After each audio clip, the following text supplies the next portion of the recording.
प्यारे दोस्तों, आज हम आप लोगों को बताने वाले हैं बाबा जय गुरुदेव की बहुत सारी भविष्यवाणियों को एक ही साथ। और इन सारी भविष्यवाणियों को आज मैं आपके समक्ष रखूंगा, क्योंकि एक एक करके हमने बहुत सारी भविष्यवाणियां बाबा जी की आपको बता दी। अब ये सारी की सारी भविष्यवाणी एक ही वीडियो में हम लाने की कोशिश करेंगे आज। वैसे तो बाबा जी की बहुत सारी भविष्यवाणियां हैं, लेकिन बहुत सारी भविष्यवाणियों को आज हम ला देंगे आपके सामने। तो चलिए शुरू करते हैं। कलयुग में कलयुग जाएगा, कलयुग में सतयुग आएगा, यह भी बाबा जय गुरुदेव ने ही कहा था। बाबा जी ने कहा था पहले सारा विश्व आर्थिक संकट की चपेट में आएगा, फिर अनाज की कमी से त्राहिमाम मचेगा, फिर सारे मुल्क आपस में टकरा जाएंगे। अभी कलयुग के आए हुए 5000 साल हुए हैं, लेकिन इस अल्पवधि में जो पाप कलयुग के अंतिम सीमा पर होने चाहिए थे, वो अब इस समय में हो रहे हैं। इसीलिए इसी युग में कुछ समय के लिए सतयुग आ रहा है। अब जिस दिन दोनों की टक्कर होगी तो महाभारत होगी, और एक झटके में ही 20 करोड़ लोग समाप्त हो जाएंगे। कलयुग का समय अभी पूरा नहीं हुआ है। उसके प्रथम चरण में ही पाप इतना ज़्यादा बढ़ गया है कि महात्माओं ने युग परिवर्तन की मौज की है। इसी कलयुग में सतयुग आएगा और कलयुग जाएगा। उसके बाद फिर कलयुग लग जाएगा। कलयुग जाने की तैयारी अब कर रहा है और सतयुग आने की तैयारी में है। और जब दोनों युगों की टक्कर होगी, और जब दोनों युगों की टक्कर होती है, तब तब महाभारत होता है, और जब जब महाभारत होता है तब तब विनाश होता है। अनेक मुल्कों के पास मिसाइलें फिट की गई हैं, और उन अनेक मुल्कों के पास खतरनाक खतरनाक हथियार हैं। अगर किसी राष्ट्राध्यक्ष का मस्तक घूम गया और बटन दबा दिया, तो जहाँ भी मिसाइलें गिरेगी सब कुछ जलकर खाक हो जाएगा। इसके साथ ही तमाम मुल्कों में बटन दबने लगेंगे। महाभारत की लड़ाई तो केवल 18 दिनों की हुई थी। ऐसा भी हो सकता है कि आगे जब भी लड़ाई हो 18 मिनट ही चले और भारी नरसंहार कर दे। सृष्टि को आपने गंदा कर दिया। गंदगी अब बर्दाश्त के बाहर हो चुकी है। इसलिए प्रकृति कुछ खेल करने जा रही है। तुम यहाँ बटोरने में लगे हो, तुम यहाँ बटोरने में लगे हो, तो कुदरत भी अपने आंचल को समेटने में लगी है। अकाल मृत्यु बहुत होगी, कई कई को उस पर चिराग दिखाई देंगे। महात्मा तो तुम्हें बचाना चाहते हैं, लेकिन तुम उनके दायरे में आते ही नहीं। फिर बाबा जी ने आगे कहा था, आगे सारे विश्व में सूखा पड़ेगा। नदियों, नहरों, तालाबों में पानी नहीं रह जाएगा। बिजलियां भी नहीं बन पाएंगी। तमाम कारखाने बंद हो जाएंगे। देश में अन्न की भारी कमी होगी, और सारे विश्व में सूखा पड़ने से हाहाकार मच जाएगा। भयानक भूखमरी फैलेगी, जिससे करोड़ों करोड़ों लोग मर जाएंगे। इसी समय भयानक बीमारियां फैलेगी, उसमें भी तमाम लोग मरेंगे। यह सब आपके पाप कर्मों का फल होगा। अब आपके पापों का घड़ा भर चुका है और वह फूटेगा अगर आप मांस, मछली, अंडे, शराब, आंदोलन, हड़ताल, तोड़फोड़ तथा अन्य दुराचार नहीं छोड़ते हैं। तो आगे चलकर भयानक सूखा पड़ेगा। पानी न गिरने से ये नदियां व नहरें सूख जाएंगी। डैम पर पानी नहीं रह जाएगा, और बिजलियों का बनना बंद हो जाएगा। कारखानों, शहरों, ट्यूबवेलों को बिजली नहीं मिल पाएगी, और तमाम काम ठप पड़ जाएंगे। जलस्तर तो ऐसे नीचे जाएगा जैसे कि कोई हवाई जहाज तेजी से जमीन पर गिर रहा होता है। सारे विश्व में हाहाकार छा जाएगा। अब अन्न किधर से पैदा होगा और आप क्या खाओगे? आपको भरपेट भोजन मिलता है, इसलिए आप सुनते नहीं हो। अभी 2 दिन भोजन न मिले तब आपके समझ आ जाएगी। आपकी बुद्धि काम करना बंद कर देगी। एक समय ऐसा आएगा जबकि लोग तुम्हारे रुपए, पैसे, गहने को छोड़ देंगे और अनाज के लिए, अन्न के लिए तुम्हारी जान ले लेंगे। कुदरत खुश नहीं है, क्योंकि सबके कर्म गंदे हो गए हैं, और वो गंदगी अब बर्दाश्त के बाहर भी हो गई है। अगर आप नहीं संभले तो एक झटके में कुछ का कुछ हो जाए। जब आपके ही पाप कर्म इकट्ठे हो जाते हैं तो प्रकृति का आपदाएं आती है और एक ही बार में कितनों का सफाया कर देती है, कोई गिनती नहीं है। बहुत बड़ा भूकंप आने वाला है और भूकंप इतना भयानक होगा, इतना भयावह होगा, जिसकी अभी कोई कल्पना नहीं कर सकता। बड़ी बड़ी इमारतें तो इस तरह उछलेगी, बड़ी बड़ी इमारतें गेंद की तरह आसमान में उछल जाएंगी, जैसे एक बच्चे ने फुटबॉल को लात मार दिया हो। परिवर्तन तो ऐसा होगा कि लोग रात को सोएंगे और सवेरे आदमी आदमी को ढूंढेगा। आगे ऐसी ऐसी बीमारियां आएगी कि डॉक्टरों को रोग का पता नहीं चलेगा, लोग ठंडे हो जाएंगे। जब पापों का घड़ा भर जाता है तो सृष्टि में विप्लव होता है। कुदरत है अभी तो कभी धक्का मारती है, कभी तमाचा मारती है। जब उथल पुथल कर देगी तो पता नहीं चलेगा कि कहाँ चले गए। पाप के बढ़ जाने से कुदरत जब नाराज होती है तब पृथ्वी में उबाल आता है और 80-90 फीट ऊपर आसमान में इमारतें उछल जाएंगी। तुम नहीं जानते हो कि भगवान की प्रकृति और खुदा की कुदरत क्या होती है। जब कुदरत अपना डंडा उठा लेती है तो चारों तरफ कोहराम मच जाता है, चीख पुकार मच जाती है। कुदरत तैयार खड़ी है और कुछ करना चाहती है, मगर महात्मा उसको रोके हुए हैं। समय कम रह गया है, किसी आध्यात्मिक शक्ति के साथ जुड़ जाइए तो आपका बचाव हो जाएगा। बाबा जी आपसे प्रार्थना ही कर सकते हैं। परिवर्तन का समय बड़ा नज़दीक आ गया है। सतयुग के आने में और कलयुग के जाने में जो टक्कर होने जा रही है, उसमें एक झटके में 20 करोड़ लोग साफ हो जाएंगे। विश्व की आबादी थोड़ी रह जाएगी। सतयुग आने पर सर्वत्र आनंद छा जाएगा। फिर चारों तरफ हरे भरे पेड़ पौधे फिर से उगने लगेंगे। कलयुग में कलयुग जाएगा और कलयुग में ही कुछ समय के लिए सतयुग आएगा। जो लोग महात्माओं के वचनों को नहीं मानेंगे, वह कलयुग और सतयुग के टक्कर में पिस जाएंगे। बचेंगे वहीं जैसे चक्की में कील में लगा गेहूं का दाना बच जाता है। समय बहुत खराब आ रहा है। अमेरिका भी रोएगा, चीन भी रोएगा और इंग्लैंड भी रोएगा, और भारत और अरब देश सब रोएंगे, सबके सब रोएंगे। घर घर का समाज का, देश देश का संघर्ष अब कुछ करके रहेगा। अगर लोग नहीं समझेंगे तो खत्म हो जाएंगे। युग परिवर्तन होने जा रहा है, सुधर जाओ। अभी वक्त है, कहा मान लीजिए। अशुद्ध आहार, अंडा, मछली, मांस, मदिरा का त्याग कर दीजिए। शुद्ध शाकाहारी अपने घर परिवार को बना लीजिए। कुदरत एक ही झटके में कुछ करना चाहती है। शीघ्र और अति शीघ्र अपना बचाव कर लीजिए। आने वाली मुसीबतों को गुरु कृपा, सत्संग, भजन व सेवा के बल से जगत को बचा लीजिए। अगर कुछ नहीं कर पाओ तो शाकाहारी हो जाओ।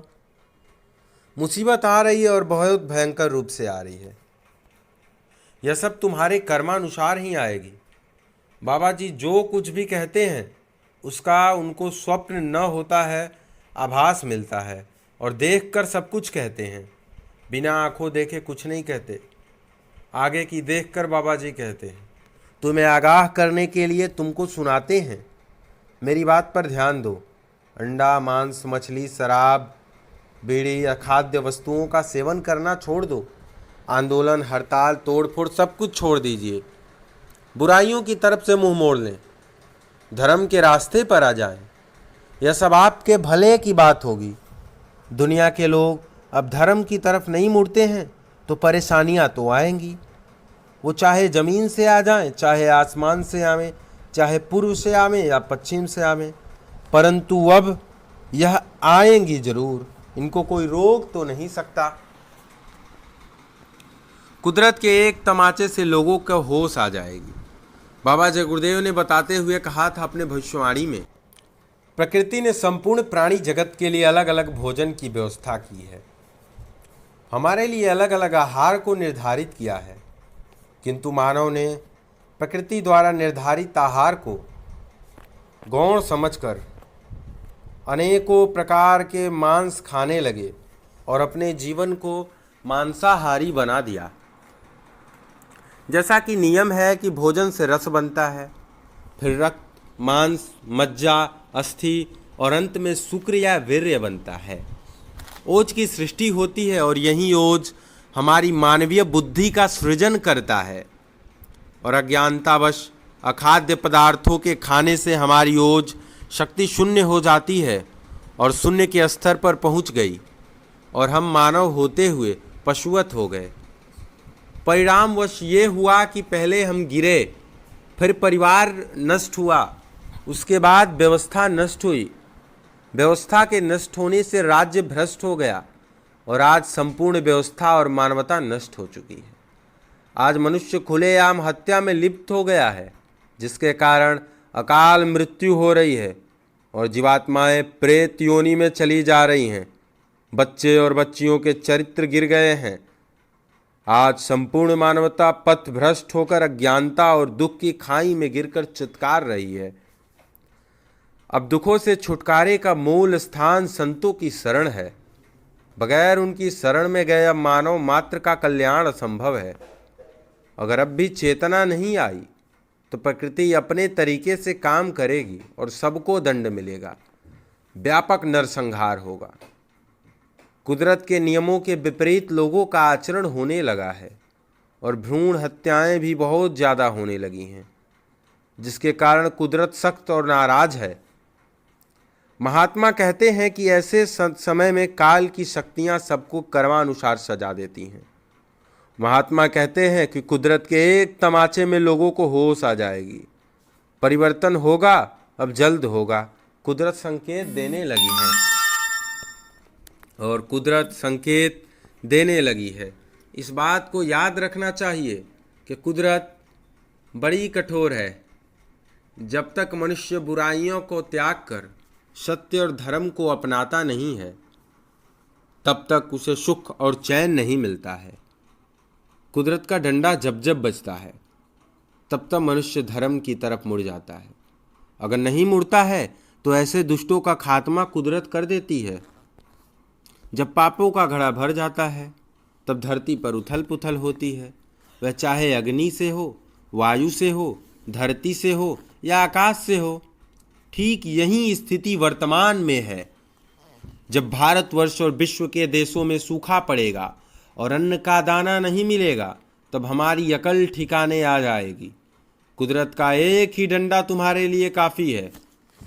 जब आप प्रकृति के नियम भंग कर देते हो, तभी कुदरत का खेल होता है। पहले धीरे धीरे वह घेरती है, फिर अचानक से हमला कर देती है। उसके एक डंडे में करोड़ों धराशायी हो जाते हैं। जब कुदरत की मार पड़ती है, तब शाम को और कुछ, जब सवेरे उठेंगे तो नज़ारा कुछ और दिखेगा। आप जगे नहीं और बच्चे बच्चियों को शाकाहारी नहीं बनाया, तो यह सब दर्द भरा दृश्य देखने को मिलेगा।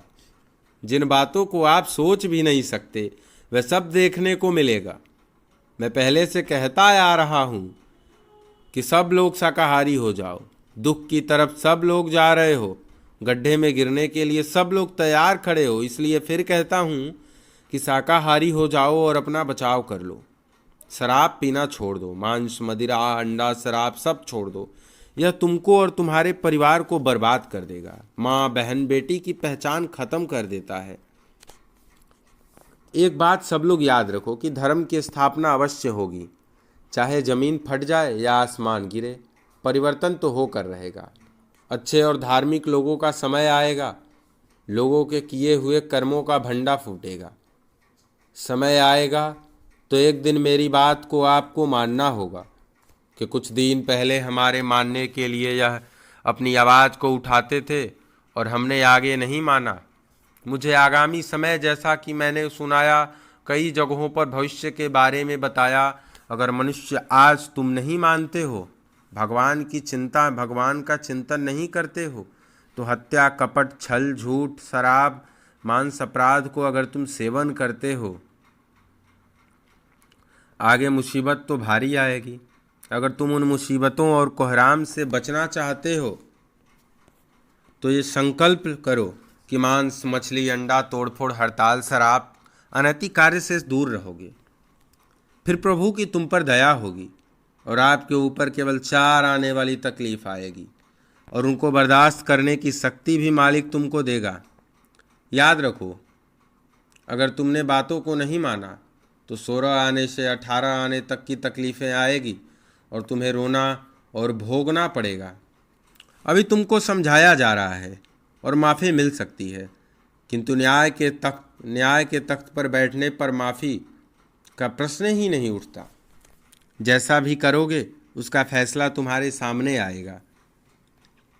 जब पृथ्वी पर पाप बढ़ जाता है तब ईश्वर की पार्लियामेंट में अधर्मियों के विनाश की और अच्छे लोगों की सुरक्षा की एक रील तैयार की जाती है। इसी रील के अनुसार कुदरत अपना काम करती है।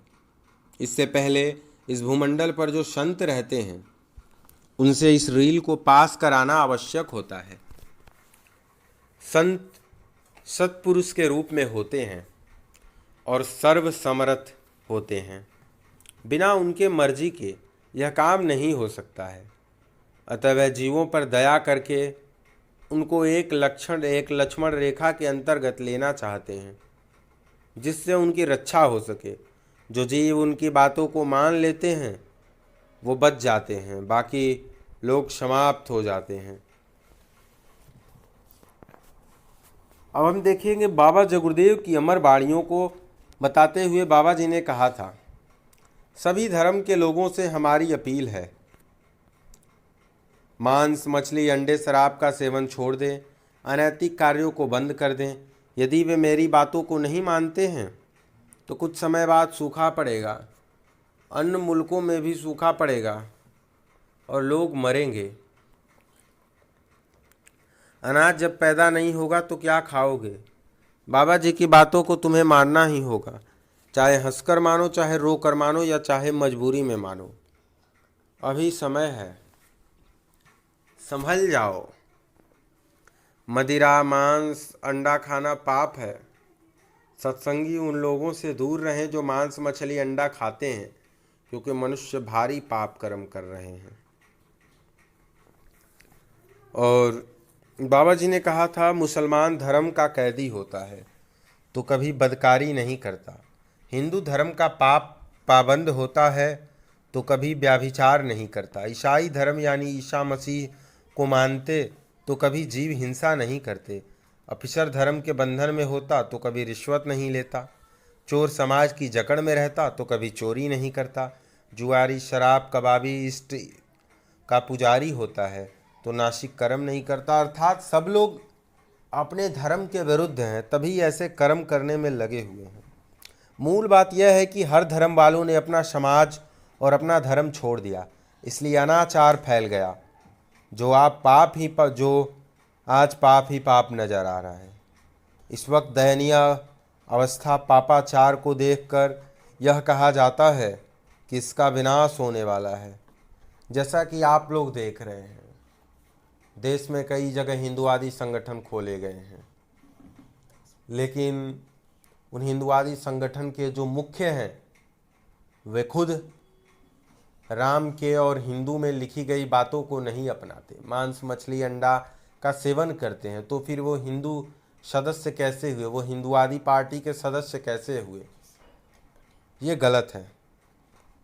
इतनी धार्मिक संस्थाएं हैं, साधु सन्यासी हैं देश में। अगर सब लोग शहरों शहरों में, गांव-गांव में जाति बिरादरी में मानवता को और शाकाहार को बाहरी प्रचार करने लगें तो आज दुनिया का नक्शा कुछ और होता। फिर बाबा जी ने कहा था, अवतारी शक्तियों ने जन्म ले लिया है, देश को सुधारने वाली शक्तियों का अवतार हो गया है और आगे वो आपके सामने आएंगी और परिवर्तन कर देंगी। इसलिए अपने बचाव का रास्ता आपको अभी से निकाल लेना चाहिए। आपको अपने बचाव का रास्ता अभी से निकाल लेना चाहिए। मैं आपको यह बता दूं कि देश को सुधारने वाली शक्तियों का अवतार हो गया है और वो आपके सामने आएंगी और परिवर्तन कर देंगी। इसलिए अपने बचाव का रास्ता आपको अभी से निकाल लेना चाहिए। मैं आपको यह बता दूं कि माताओं के गर्भ में कुछ ऐसे बच्चों का अवतार हो गया है जो आपको सीधा करेंगे। उनका संकेत आपको हर प्रांतों में मिलेगा। उन बच्चों का अवतार हो गया है जो आपको सीधा करेंगे और उनका संकेत आपको हर प्रांतों में मिलेगा। उन बच्चों में कुदरती दैवी शक्ति अभी मौजूद है और वक्त आने पर प्रकट हो जाएगी। उन शक्तियों का पूरा समाज एक पूरी नाटकशाला उतर गई है जो यहाँ काम करेगी और समय की प्रतीक्षा उनको भी है कि समय की प्रतीक्षा उनको भी है और समय की प्रतीक्षा मुझको भी है। इसलिए होश में आ जाइए, इसलिए होश में आ जाइए। इधर आकर पहले से अपने को संभाल लो ताकि उन शक्तियों से टकराव न हो जाए। और उन शक्तियों से जिस दिन टकराव हो गया उस दिन आपकी हड्डी पसली सब कुछ एक में मिल जाएगी। परिवर्तन के लिए महान आत्माओं का एक जत्था पैदा हो गया है। वे योगी, तपस्वी, त्यागी, पवित्र आत्माएं हैं। काम तो वे जरूर करेंगे और जब आ गए हैं तो काम तो करना ही है। पहले सबको बता देना है। पहले भी ऋषियों, मुनियों, महात्माओं ने पहले ही बता दिया था, सबको आवाज़ लगा दी थी। विश्वामित्र ने राम लक्ष्मण को निकाल लिया था, ऐसे ही मैं भी उन वीरों को निकाल लूँगा। एक आवाज़ उठेगी कि तुम किधर छुपे हो। बंसी बिगुल बजते ही कुदरती जागृति उनमें आ जाएगी। फिर वे एक बारगी होश में आ जाएंगे। अवतारी शक्तियों ने जन्म ले लिया है। उनका काम है बिगड़ी हुई व्यवस्था को ठीक करना। उन्हें वक्त के संत सतगुरु के आदेश का इंतजार है। आदेश मिलने पर वो अपना काम शुरू कर देंगी। फिर परिवर्तन हो जाएगा। और फिर कहा था बाबा जय गुरुदेव ने, अवतारी शक्तियों ने जन्म ले लिया। उनका काम है बिगड़ी व्यवस्था को ठीक करना। उन्हें वक्त के संत सतगुरु के आदेश का इंतजार है। आदेश मिलने पर वो अपना काम शुरू कर देंगी।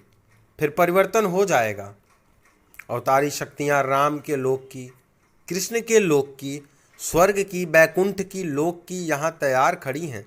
उनका काम है अधर्मियों का विनाश करके धर्म की स्थापना करना। और ये शक्तियाँ पृथ्वी पर अवतरित सत्पुरुष के आदेश की प्रतीक्षा कर रही हैं, क्योंकि बिना उनकी मौज के वे कुछ नहीं कर सकती। जिस दिन आदेश होगी अवतारी शक्तियाँ परिवर्तन कर देंगी और फिर कलयुग विदा होगा और सतयुग आ जाएगा। जो अवतारी शक्तियाँ आ चुकी हैं वे पूर्ण शाकाहारी हैं और चरित्रवान हैं। बहुत से बच्चे अपनी शिक्षा समाप्त कर चुके हैं और बहुत से अपनी समाप्त करके विद्यालयों से निकलने वाले हैं। कुछ दिनों में वो महान आत्मा इन बच्चों को संगठित कर लेगी। फिर वे बच्चे क्या काम करेंगे यह तो आपको आने वाला वक्त बताएगा। भारतवर्ष में महान आत्मा का जन्म हो चुका है। जब आप ईश्वर के बनाए गए नियम को नहीं मानते हो, नियमों के प्रतिकूल काम करते हो, तब काल अर्थात निरंजन भगवान अपने देश में छटनी करा देते हैं। वो किसी न किसी सूरत या आत्मा को, शक्ति को पृथ्वी पर भेजकर ऐसा माहौल पैदा कर देते हैं, मार काट करवा देते हैं, कुदरती आपदाएं आने लगती हैं और फिर छटनी हो जाती है। और जो लोग बचते हैं वो धर्म के रास्ते पर चलने लगते हैं। जो शक्तियां सुधार के लिए धरती पर भेजी जाती हैं वो आते ही गुनाहों का दंड देना नहीं शुरू कर देती हैं। पहले वो अपना संदेश लोगों में जाकर, घर घर जाकर लोगों को सुनाती हैं, सबको बताती हैं और हर तरह से लोगों को समझाती हैं, खुदा का पैगाम सुनाती हैं। और मान गए तो ठीक और नहीं तो फिर वो महाभारत करा दे, लंका जला दे, कुछ भी करें। महाभारत 5000 वर्ष का ही तो है। इसमें विश्व के सभी योद्धा युद्ध करने आए थे और उनका सफाया हो गया। इतने ही नहीं, जो बचे खुचे 56 करोड़ यदुवंशी थे उनका भी सर्वनाश हो गया। इसके पहले कृष्ण भगवान ने सभी को समझाया और उनके समझाने पर जब राजा प्रजा किसी ने नहीं माना तो उन्होंने सबका नाश करा दिया। शक्तियाँ तो जिसका राज्य है उसी का हुक्म बजाती है, अर्थात निरंजन भगवान का, काल भगवान का। जब जब आबादी बढ़ती है तब तब ये शक्तियाँ समझाकर बुझाकर सही रास्ते पर ले आती हैं और अगर नहीं मानते हैं तो उनका संहार कर देती हैं। लेकिन संत महात्मा बार बार समझाते हैं, बचाते हैं। इस वक्त आबादी बहुत बढ़ गई है। यदि संत नहीं होते तो अब तक कुछ का कुछ हो गया होता। संतों की वजह से ही कुछ नहीं हो पा रहा है। आपको यह नहीं मालूम? बात नहीं मानोगे तो कोई न कोई घटना होगी ही। समय बहुत खराब आ रहा है। तुम इस बात को सोच भी नहीं सकते कि क्या हो जाएगा। परमात्मा ने आध्यात्मिक शक्तियों को इस भूमंडल पर भेज दिया है और वे कृष्ण की तरह, राम की तरह अधर्मियों का विनाश करने में जुट गई हैं। इसलिए तुम अभी से संभल जाओ, इसी में तुम्हारी भलाई है। अब राम और कृष्ण को तीर, धनुष या चक्र, सुदर्शन चलाने की जरूरत नहीं पड़ेगी। सबके क्रिया कर्म की तलवार ही सफाया कर देगी और फिर परिवर्तन हो जाएगा। बाबा जी सबको समझा रहे हैं, आगाह कर रहे हैं, मार्गदर्शन कर रहे हैं। जो बातों को मानेंगे उनकी रक्षा हो जाएगी और जो नहीं मानेंगे उनके लिए उन्हीं के कर्मों की तलवार उनके सिर पर लटक रही है। कोई क्या कर सकता है। वर्तमान समय ऐसा चल रहा है कि किसी का दिल दिमाग काबू में नहीं है। ऐसे समय में योगी, योगेश्वर, ऋषि, मुनि, देवी देवता कुछ नहीं कर सकते। अब तो संतों की जरूरत है। वहीं जीवों की रक्षा कर सकते हैं, सही दिशा दे सकते हैं। और फिर बाबा जी ने कहा था, सावधान, सतयुग आ रहा है। सतयुग की शांति का संदेश अब आम जनता को, यदि आप चाहते हैं कि सतयुग मुझे भी आनंद मिले तो ध्यान से देखिए, धर्म पर आ जाइए। बहुत भयंकर कोहराम मचने जा रहा है जो कहा नहीं जा सकता। और फिर बाबा जी ने कहा था, बुराइयों की तरफ से हाथ जोड़कर मुंह मोड़ लीजिए, वरना तुम जानो तुम्हारा काम जाने। अंडा, मांस, मछली, शराब, नशीली वस्तुओं को छोड़ दें। रिश्वत लेना पाप है, इसको बंद कर दीजिए, वरना महाबली शासक को एक एक पाई का हिसाब देना पड़ेगा। माता पिता गुरुजनों का आदर कीजिए, वरना तुम्हारा अनादर होगा। भारतीय संस्कृति, रहन सहन, आचार विचार अपनाओ, वरना जो हाल पश्चिमी सभ्यता का होने जा रहा है वही तुम्हारा होगा। आंदोलन, तोड़फोड़, हड़ताल, अगजनी ये देशद्रोहियों के काम हैं। इसके देश में बहुत भारी नुकसान होगा। सबको छोड़ दें। दिव्य दयाल पुरुष, युग मसीहा, महाअवतार बाबा जय गुरुदेव जी की अपील देशवासियों से है कि सतयुग स्वागत की तैयारी में जुट जाएं, अच्छे समाज का निर्माण करें। सतयुग शीघ्र, बहुत जल्दी आ रहा है। जागो जागो दुनिया वालों, सतयुग आने वाला है। डम डम डम डम महादेव का डमरू बजने वाला है।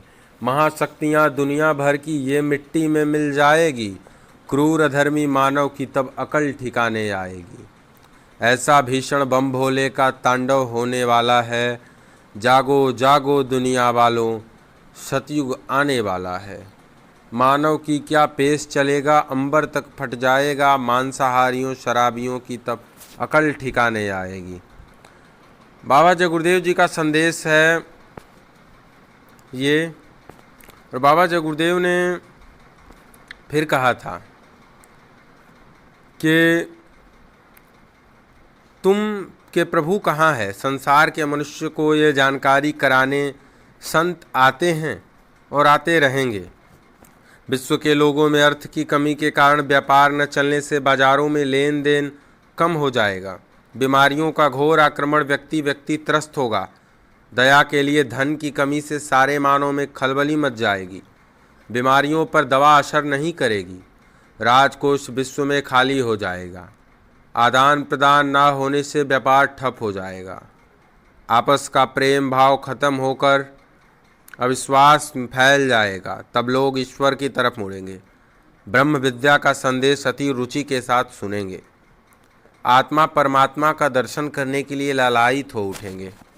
और फिर बाबा जय गुरुदेव ने कहा था, महात्मा के अध्यात्मवाद को चाव से लोग सुनेंगे। इस समय कुदरत तैयार खड़ी है, कुछ करना चाहती है, मगर महात्मा उनको रोके हुए हैं।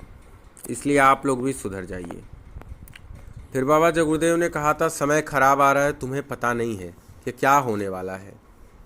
कुदरत बौखलाई हुई है, कुछ भी कर सकती है, लेकिन महात्माओं ने उन्हें रोका हुआ है। तो दोस्तों, बाबा जी की यही भविष्यवाणी थी। और भी कुछ भविष्यवाणियाँ बच गई हैं जिन्हें हम इस वीडियो में नहीं ख़त्म कर पाए हैं, और वो भविष्यवाणियाँ बहुत बहुत महत्वपूर्ण है, जिसमें चीन और भारत के संबंध, चीन के भविष्यवाणी के बारे में और बहुत कथित बीमारियों के बारे में बताया गया है, तथा बताया गया है कि चीन कैसे समाप्त होगा, पाकिस्तान कैसे समाप्त होगा, इसके बारे में। तो आगे हम इन भविष्यवाणियों को जारी रखेंगे और इसका पार्ट 2 लेकर आएंगे आपके समक्ष। तो जुड़िए हमारे चैनल से, लोगों को भी जुड़िए। मिलते हैं अगले वीडियो में।